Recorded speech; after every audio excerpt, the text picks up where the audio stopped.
Nah sekarang saya jawab tanya antum tentang idenya Pak Prabowo membawa 1.000 pasien. Pertama saya selalu meyakini bahwa ide ini pasti berdasarkan dari niat baik.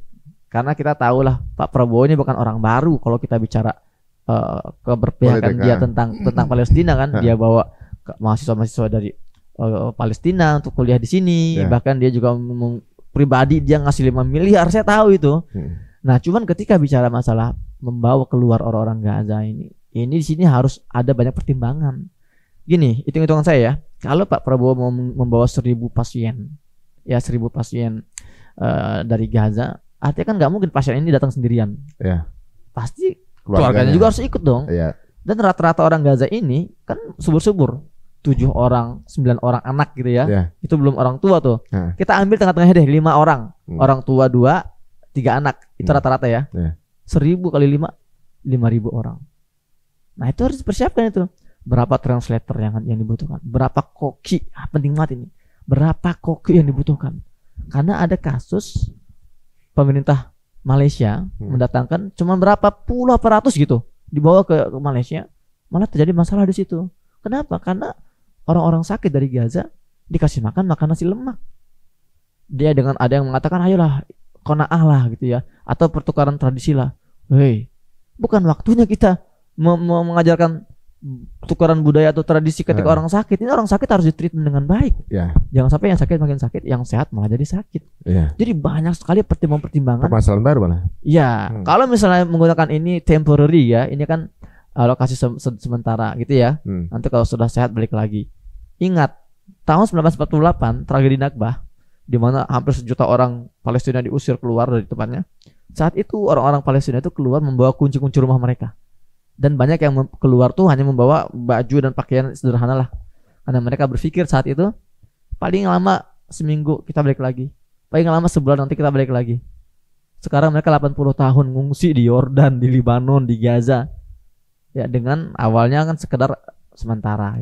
Jangan sampai itu terjadi. Kalau kita mau bawa ke sini mereka sementara, katanya 100 tahun di Indonesia kan. Nah, itu memang perlu banyak-banyak perhitungan dan diskusi. Terutama dengan kami yang memang sudah tinggal di Gaza gitu.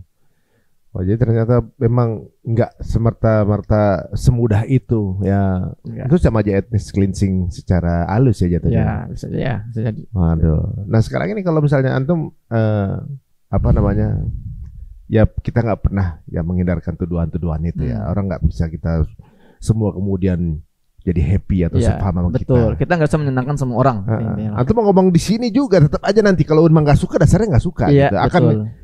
Ya kalau emang suka cuma butuh satu alasan kan. Kalau nggak suka akan ketemu 1000 alasan untuk nggak suka kan gitu. Betul. Nah, walaupun antum klarifikasi di sini, antum dianggap tetap aja anti Arab. Walaupun antum bilangnya negara-negara Arab langsung ditujukan diarahkan ke salah satu negara Arab. Uniknya yang merasa paling Arab nggak bisa bahasa Arab.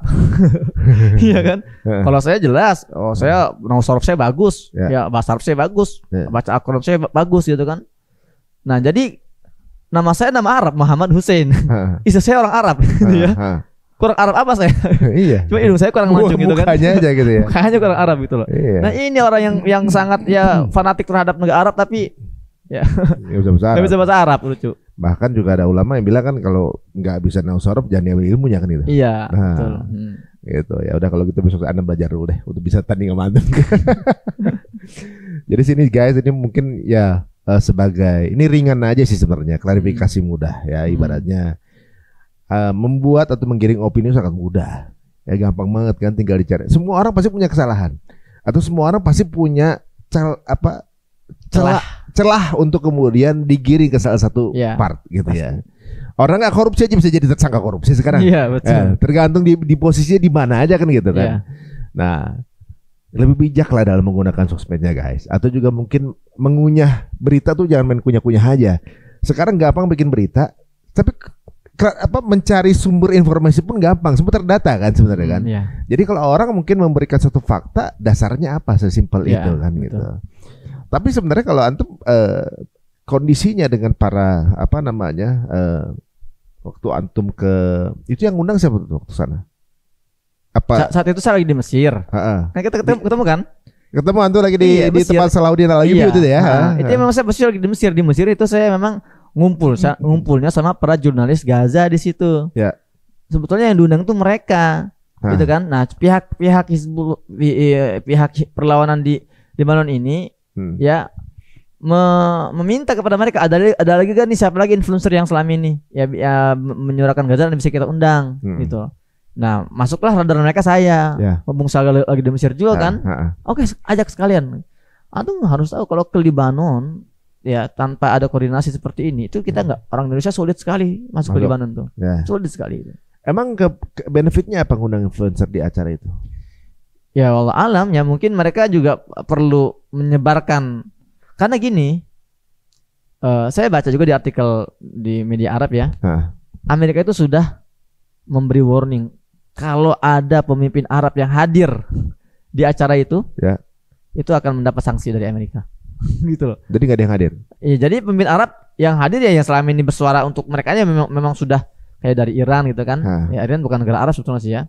Artinya orang-orang di Lebanon juga sebagian ada yang hadir itu. Maka mereka perlu memang untuk ya propaganda mereka juga menyampaikan juga bahwa inilah kondisi kami hari ini gitu loh. Datang ke sini bagaimana di tempat kami juga hancur-hancuran tempatnya gitu. Kami juga berjuang dan ya sesimpel itu. Saya nggak pernah berpikir terlalu panjang bahwa nanti ke sana saya jadi Syiah bla bla bla. Kan lucu juga kan. Iya benar-benar. Ya makanya saya lihat Jason Hinkle berarti Kristen Syiah nih. Ada satu narasi yang menarik yang disampaikan oleh salah satu pengisi di acara itu ya, acara seremonial itu. Dia bilang apa? Hasan Nasrullah ini seorang Syiah yang dibunuh oleh Israel karena dia berusaha melindungi umat Islam Sunni di Gaza. Orang Syiah dibunuh karena melindungi warga Sunni di Gaza kan. Alasan Hasan Nasrullah dibunuh kan karena memang dia mengirim rudal ke Israel kan gitu kan.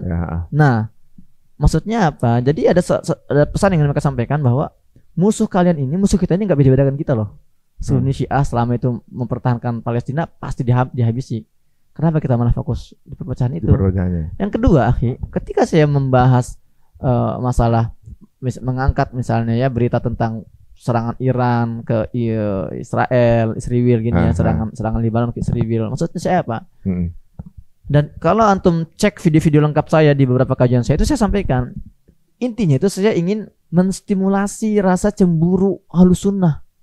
Maksud saya gini, ini kan orang-orang Gaza ini kan Ahlus Sunnah, nggak ada orang Syiah di Gaza itu, Ahlus Sunnah. Kita ini harusnya lebih berhak untuk berdiri bersama mereka gitu loh. Kok kenapa mana Syiah yang merapat gitu kan? Karena memang faktanya negara-negara Sunni ini nggak ngasih senjata, yang ngasih negara-negara Syiah. Maksud saya harusnya kita respon yang saya inginkan dari teman-teman Ahlus Sunnah itu maksudnya apa? Bergerak. Kita lebih bergerak, lebih masif, lebih bersuara gitu kan? Karena ini adalah masalah Ahlus Sunnah, kita yang lebih berhak untuk berdiri di situ. Tapi masalahnya sebagian dari kita malah norak responnya. Bukannya kita itu merasa autokritik, merasa terpukul, merasa giroh, jealous, malah nuduh yang enggak kepada pejuang Gaza kan. Ini nih dibantu Syiah nih, Syiah ini. Syiah berarti ya. Kan lucu gitu kan. Jadi pertanyakan sebetulnya daya semangat jihad, semangat juangnya itu. Iya, dan yang disayangkan itu yang mengkritik itu ya misalnya gitu. Kita nggak bisa bikin semua ya, tapi ya narasi dari satu kelompok pengajian itu yang nyerang antum ini di pengajiannya jarang ngomongin Palestina. Iya. Dan bahkan punya narasi bahwa semestinya justru orang Gaza yang keluar kan gitu. Maksudnya justru sesuai dengan rencananya si Zionis kan pengen orang Gaza keluar kan. Di pengajiannya nggak ngebahas Palestina, punya narasi berbeda, mestinya dia hijrah waktu itu kan gitu. Ini yang lucu. Jujur aja ketika pesilat ini datang ke tempat kantor saya, dia datang kan, tapi saya bilang jangan pakai video foto karena ini ada tabayun ya, masa video foto lah gitu. Dan disepakati. Itu saya tanya ke dia tuh, ente kan punya subscriber banyak, kenapa ente nggak pernah ngebahas masalah Gaza? Kenapa ente nggak pernah menyuarakan Gaza, mengkritik Israel? Saya tanya itu, saya ada rekaman, bukan saya ngerekam ya, tim saya ada yang ngerekam suara itu, ada misalnya sekarang itu. Jawaban dia apa? Kan sudah ada itu akun namanya Ion dia juga nggak bisa nyebutin namanya Ion Palestine maksudnya saya. Sudah memberitakan.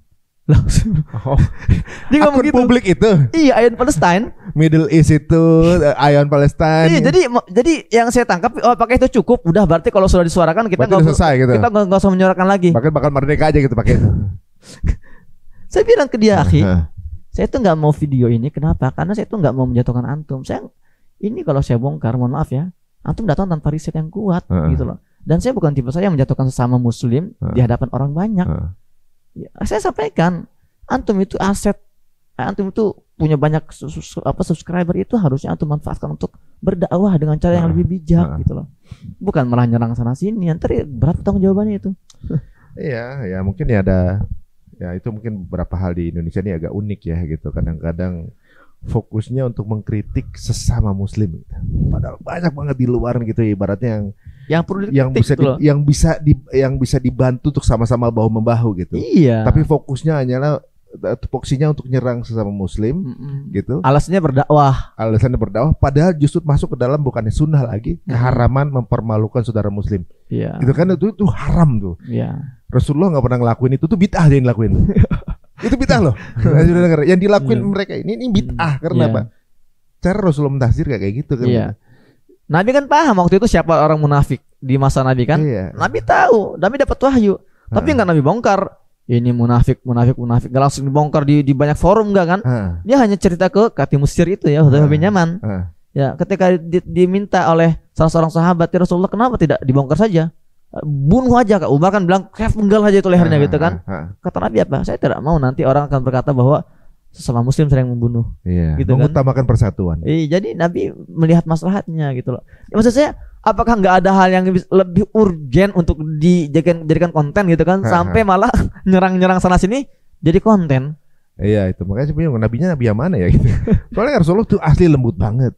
Ya kan, bagaimana ada yang berbeda, yang salah treatmentnya bagaimana, cara bilanginnya, ngomonginnya seperti apa. Halusnya minta ampun dikit ya, kalau misalnya dengerin kisah Nabi sampai nangis. Iya. Orang salahnya kayak gini, negurnya begini, dikasih uzur gitu kan. Dikasih uzur, dikasih kemakluman sama saudaranya gitu kan. Selembut mungkin. Ya, ada kaidah dalam Islam itu ya, Masya Allah. Bagaimana kita tuh harus memperlakukan sesama muslim dari kacamata husnuzon. Kalau saya mencium bau khamar dari mulut sahabat saya harus husnuzon. Oh, mungkin ada orang yang nyipratin khamar ke mulutnya gitu ya. Kalau saya mencium bau rokok dari sahabat saya akan berpikir, wah mungkin karena dia tadi duduknya dengan orang rokok gitu. Itu dulu yang kita dahulukan. Husnuzon itu. Enggak langsung menjudge, wah ini kayaknya orang minum khamar nih. Wah ini perokok nih. Bla bla bla bla. Itu bahaya itu. Iya, makanya gitu juga. Saya juga agak sedikit miris melihat. Ya ini sebuah fenomena ya, bagaimana kita lagi bagaimana sama-sama memperjuangkan narasi mengenai Gaza kan. Di sisi lain malah ngerepotin sesuatu yang kontraproduktif menurut saya kan gitu kan. Ya mungkin ada salah satu di antara di kelompok pengajian yang sebenarnya sering nyerang-nyerang gitu, termasuk kita juga beberapa kali jadi objek kan gitu kan. Kemudian kemarin terjadi salah satu perselisihan mengenai rokok dan vape gitu, ingat gak? Kita nggak angkat sekalipun karena apa? Sesama muslim, sesama Ahlussunnah. Kita nggak mau tuh, walaupun kita ada nih bahan nih, bisa nih kita bongkar. Enggak, dia sesama muslim. Walaupun mungkin kita nggak sependapat sama gayanya dia. Tapi dia bukan musuh loh. Cuma kita mungkin belum sepaham aja, kan gitu. Tapi narasi itu sayang banget, padahal kita bisa bareng-bareng gitu untuk sama-sama yuk menyuarakan satu narasi yang sama, bahu membahu dengan angle yang beda, kan bisa bagus. Iya, betul. Nah ini ketika antum di itu, sebenarnya agak, antum udah jempalitan sampai ke bola-balik, sana ini nyawa lo kemarin kan gitu kan, diginiin gitu kan. Ali pengen ikut bikin konten yang kayak gini, lu nggak ngerti kalau, udahlah. Dia muslim, saudara, belum ketemu aja kali ya gitu. Emang gemes sih ada gitu. Makanya apa sebelum berangkat kita podcastin aja deh gitu ya, untuk mengklarifikasi. Di sisi lain juga yang kemudian mengenai tadi Arab Saudi juga sesama muslim juga, saudara juga gitu. Mestinya sama-sama ada akses, bisa juga mendorong supaya kemudian negara-negara yang dia dukung itu tambahin bantuan kan bisa juga kan. Mestinya kan gitu responnya kan. Iya, jadi banyak hal. Maksud saya ketika saya berteriak-teriak kirim senjata, itu kan cara saya memantik bahwa memang yang dibutuhkan sekarang itu senjata gitu kan. Ada yang komentar, Hussein, antum harus berpikir lebih dalam. Kalau nanti Saudi Arabia nyerang misalnya ya, karena yang komentar itu pakai nama Saudi Arabia gitu ya. Kalau Saudi Arabia nyerang senjata gitu ya ke Israel, nanti kan ada masyarakat yang juga akan jadi korban, semakin luas masalahnya. Itu yang jadi takut itu loh, takut nanti semakin buruk lah. Kalau gitu berkaca pada Yaman dong. Yaman tuh kondisi ekonominya lebih hancur-hancuran Yaman tuh. Tapi Yaman ketika nyerang Israel ya nggak ada kepikiran nanti kalau saya nyerang ntar masyarakat saya diserang balik nih. Jadi memang harus ada pengorbanan. Itu yang namanya pengorbanan gitu loh. Yeah. Jadi jangan melihat 50.000 nyawa di Gaza dibunuh, kita nggak berani nyerang balik for nothing. Wah, kita kalau nyerang tuh ntar bla bla bla bla. Oke lah, kita nggak perlu nih teman-teman kalian yang fanatik sama negara Arab ya. Kita oke lah, saya nggak akan mengajak negara Arab untuk kirim senjata, embargo minyaknya. Saya yakin kalau negara Arab ini bersatu. Iya, benar juga ya. Ya, Saudi Arabia, Qatar, Kuwait, Uni Emirat Arab, semua yuk satu hari aja. Ya atau sebulan deh. Sebulan kita akan berhentikan pasukan minyak ke Eropa. Saya yakin nggak nyampe beberapa jam itu langsung berhenti tuh perang tuh. Iya. Jadi kan ada banyak cara. Kalau memang kita niatnya itu memang memperjuangkan, harusnya ada langkah-langkah strategis yang diambil gitu loh, bukan sekedar.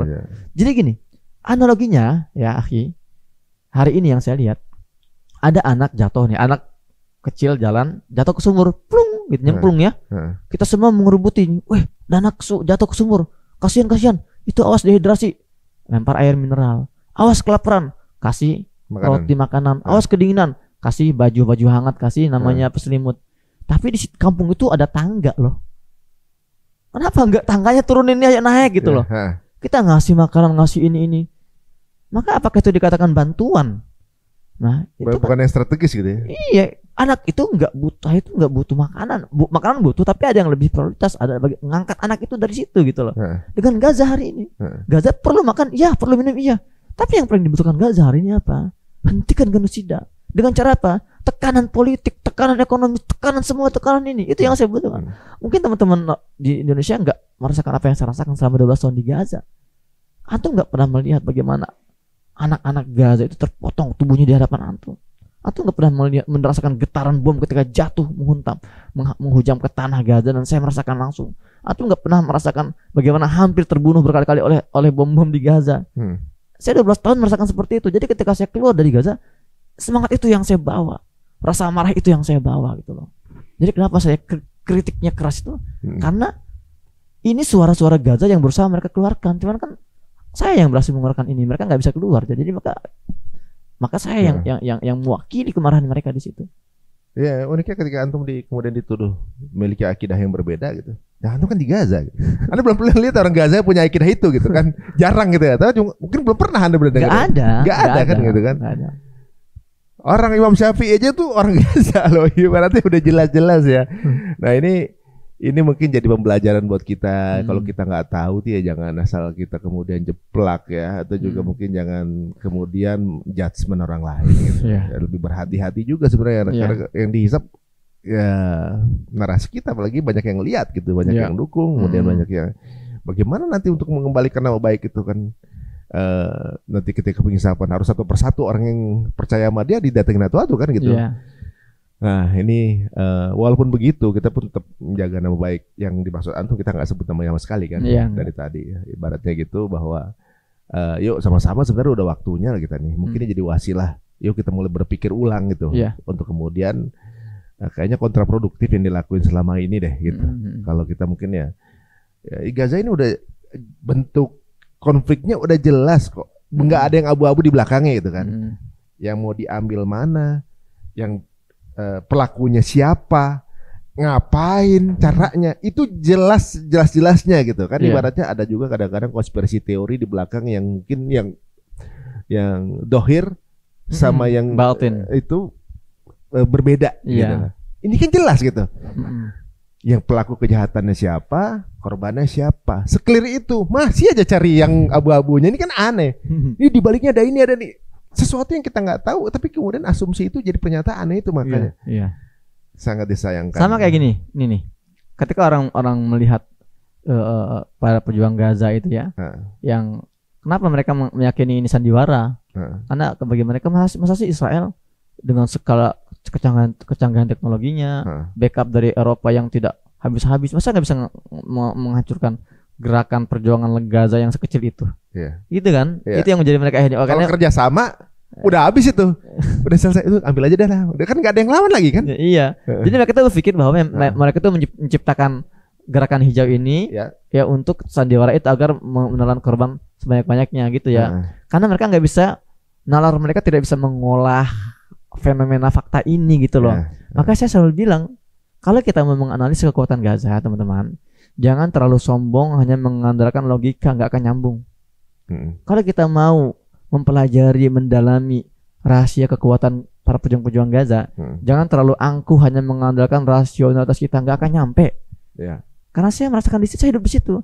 Kalau kalian mau menganalisa kekuatan Gaza, kenapa mereka nggak bisa tumbang? Ya. Coba gunakan kacamata Al-Quran. Coba gunakan sudut pandang iman dan takwa. Baru menyambung, baru connect gitu. Iya, dan kemudian jangan membuat pernyataan sesuai apa yang dilihat kadang-kadang ngeliat dari media gitu misalnya. Sedangkan mereka tuh nggak ada yang main sosmed ya kan, gitu kan. Yeah. Ibaratnya kalau ngambil data dari media, sampai sekarang Israel aja nggak tahu bagaimana para pejuang itu komunikasi ya nggak. Yeah. Ini dapat bantuannya dari mana?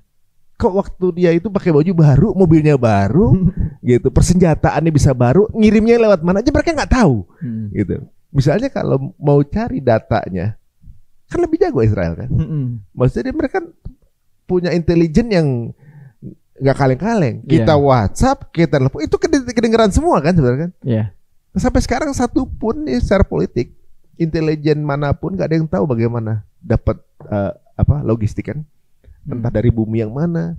Ketika lagi penyerahan tahanan, kok mobil gede-gedenya keluar, itu lubang yang mana kan nggak tahu kan. Nah itu dia. Kalau sekarang kemudian bisa punya pendapat begina-beginu yang mungkin aja dapat referensinya dari asumsi misalnya. Iya. Yang dari media aja betul benar gitu kan. Iya, betul. Apalagi medianya kan dikuasai oleh mereka sebetulnya. Jadi wajar kalau kita ini banyak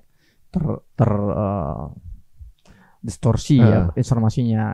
Karena media-media yang selama ini mereka jadikan referensi itu ya, mereka nggak cross check ini media apa gitu. Kalau sekarang gimana kondisinya jauh ini yang antum dapat info? Ya sampai sekarang detik ini bombardir nggak selesai. Terus terjadi anak-anak yang kasihan tuh anak-anak yang ini loh terjebak dalam reruntuhan tuh loh, ya Allah. Antum bayangkan Gaza ini karena lahannya kecil, populasinya padat. Jadi kalau bangun rumah itu kan nggak seperti kita ya, bangun satu lantai genteng gitu kan. Sana enggak. Mereka memanfaatkan lahan.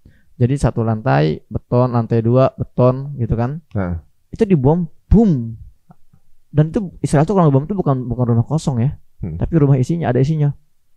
Sebagian langsung syahid, sebagian oke lah selamat ke dalam kondisi terpotong-potong tubuhnya. Yang kasihan yang terjebak itu, karena itu banyak, ada ribuan seperti itu kasusnya. Tim penyelamat mendengar anak kecil, ya amu paman aku di sini, tapi nggak bisa buat apa-apa karena nggak bisa ngangkat, itu kan perlu alat-alat berat. Akhirnya suara-suara semakin pelan, paman lapar, haus, sampai hilang suaranya itu, meninggal kehabisan darah. Itu ribuan kasus seperti itu di Gaza hari ini, detik ini gitu loh. Kok tega kita bicara yang lain sebenarnya. Iya. Udah gitu difitnah lagi mereka ya. Ya difitnah. Dan saya melihat satu cuplikan Spider-Man 2 itu siapa ya mainnya itu? Garfield. Iya Garfield itu ya. Andrew Garfield. Ketika ditanya ya apa harapan Anda, apa yang ingin kau bahas, dia bilang kan serius, sekarang itu nggak ada yang lebih penting dibahas kecuali Gaza. Ya kalau ada suatu hal yang bisa kita berikan untuk Gaza. Sekelas Andrew Garfield ngomong gitu loh, ada cuplikannya loh. Iya. Ya kan? Itu bukan cuma dia, banyak dan banyak ya. Maksudnya kita kok masih menguras energi kita untuk hal-hal yang mencari celah bahwa itu ada kesalahan nih. Gak habis pikir sih itu. Ya makanya itu ya. Itu perlu ditik lagi tingkat kemanusiaannya minimal ya. Kalau nggak ngelihat sebagai seorang muslim ya. Jadi manusia aja. Ya. Andai pun Gaza ini bukan muslim sekalipun, kita pun akan berpihak sama mereka lagi di zolimi ya pasti. Kan? Misalnya ini non muslim nih, Gaza non muslim. Masa kita nggak bela? Dia lagi diintimidasi seperti itu kan gitu. Anak kecil segala macam, masa kita nggak bela sih? Gitu. Masa kita nggak berpihak sih ke situ ibaratnya? Ini sesama muslim saudara lagi gitu kan. Dan uniknya ada yang unik nih, jadi ibaratnya di sini kan banyak yang pro Palestine banyak kan muslim gitu kan. Bahkan ada muslim juga yang nggak pro kan gitu kan. Yang non muslim banyak yang kemudian pronya ke Israel kan. Kemarin waktu anak Aqsa ini unik. Nggak tahu udah paham atau enggak ya. Kalau setiap azan itu gerejanya juga bunyi loncengnya. Karena tanya kan, kenapa ikut bunyi loncengnya? Iya karena tahu kalau azan di sini tuh nggak bisa keluar kenceng-kenceng. Oh gitu ya. Jadi teman-teman yang berbeda, yang orang Palestina yang non Muslim, gerejanya dibunyiin belnya juga.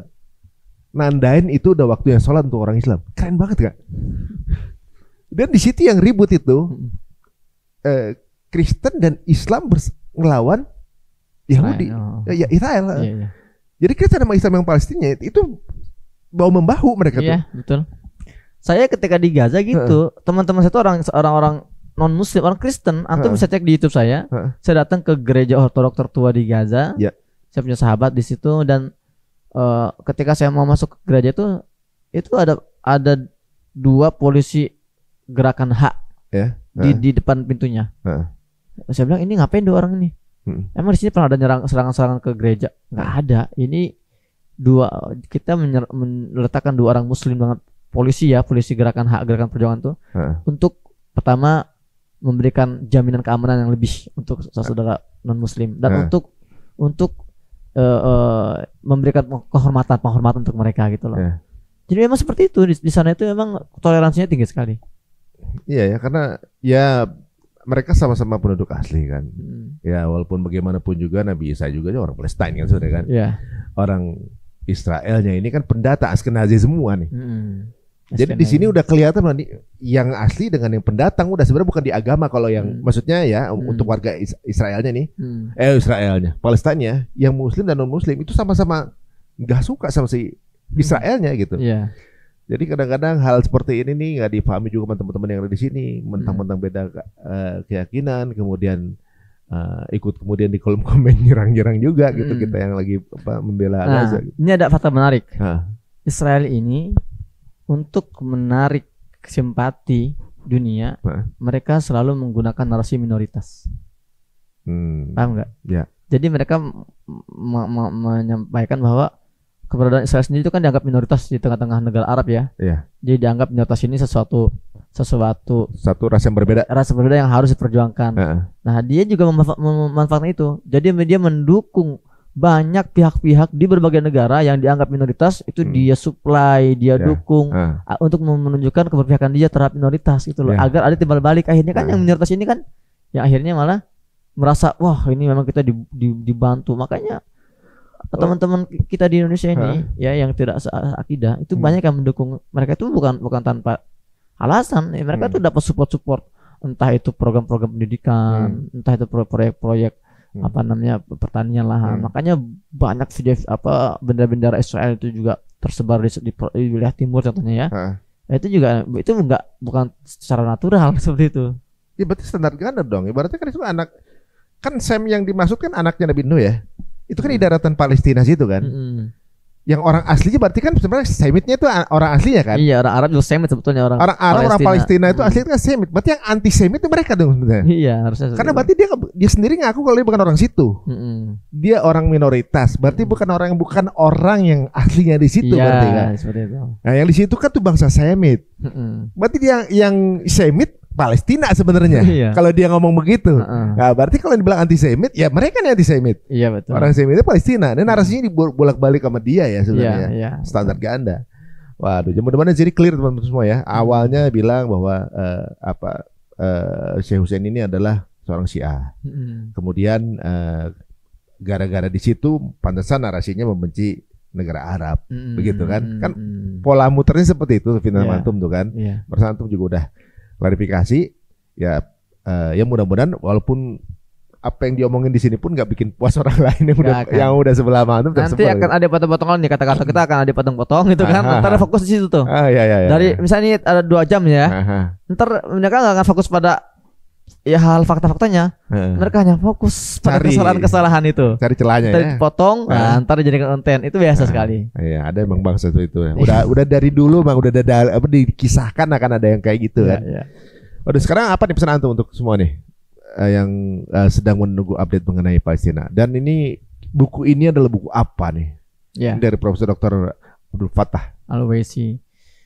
Ya, jadi teman-teman ini pertama saya bahas buku ini ya. Ini buku ini hasil riset Profesor Dr. Abdul Fattah Al-Waisi selama 35 tahun tentang bagaimana pola pembebasan Masjidil Aqsa dari masa ke masa.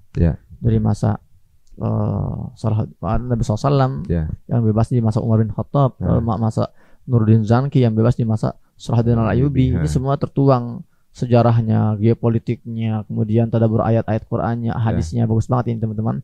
Ini bisa didapatkan itu di apa namanya itu Jagalaba ya. Ada namanya platform baru dari teman-teman Muhammadiyah namanya Jagalaba. Ya, itu platform apa market digital marketing yang bisa cek di situ ya. Ini judulnya. Nah, teman-teman, pada intinya respon terbaik kita ini kan genosida nggak selesai ya. Respon terbaik kita melihat genosida ini adalah apa? Bukan menangis, bukan meratapi, tapi kita simpan air mata kita jadikan itu sebagai bahan bakar untuk menjaga semangat kita. Mulai hari ini ya kita harus terbangun bahwa kita tidak sekedar penonton di sini. Kita ini korban. Itu kan selalu saya sampaikan, kita korban, maka bersikaplah sebagai korban. Pokoknya jangan biarkan Gaza berjuang sendirian. Ya. Uniknya teman-teman, Israel ini dengan segala kejahatannya, mereka itu sebetulnya bangsa yang paling jujur dalam menyampaikan visi misinya. Kan berkali mengatakan New Middle East ya. Kami bahkan Golda Meir, salah satu perdana menteri Israel yang kelima, perempuan, dia pernah bilang, aku mencium aroma nenek moyangku di Madinah gitu loh. Ya, jadi dia punya kedendam besar ke situ dan dia punya visi misi agar mereka itu akan pada saatnya akan menguasai Madinah, Mekah, Mesir dan wilayah-wilayah yang mereka sebut Israel Raya gitu kan. Cuman karena hari ini mereka terbentur oleh Gaza, itulah kenapa mereka ingin menghabisi Gaza. Dan kalau Gaza runtuh, kita yang akan jadi sasaran selanjutnya sebetulnya. Maka dari itu ayo kita bergerak teman-teman. Respon terbaik kita hari ini adalah upgrade kualitas kita. Ya, iman kita, takwa kita, bacaan Quran kita, bahasa Arab kita. Pokoknya setiap rumah-rumah harus memiliki ruang lingkup semangat perjuangan di situ. Ibu, ayah, didik anak-anak yang menjadi anak-anak yang bermental mujahid, bermental pejuang yang siap menggantikan ya ketika besar nanti ya, siap menggantikan peran para mujahidin yang telah syuhada. Enggak harus angkat senjata. Ya bisa seorang dokter, seorang insinyur, seorang pengacara, apapun impian anak-anak kita ke depan, kita dukung penuh, jadikan mereka orang terbaik di bidangnya, tapi harus ada nilai perjuangan pembebasan Masjidil Aqsa di situ. Kalau anak-anak kita setinggi apapun jabatan mereka, sekaya apapun harta mereka, sekeren apapun tambang mereka, kalau tidak ada perjuangan pembebasan Masjidil Aqsa, kering kerontang dari keberkahan. Masya Allah. Mungkin itu yang namanya adalah apa namanya purpose of life.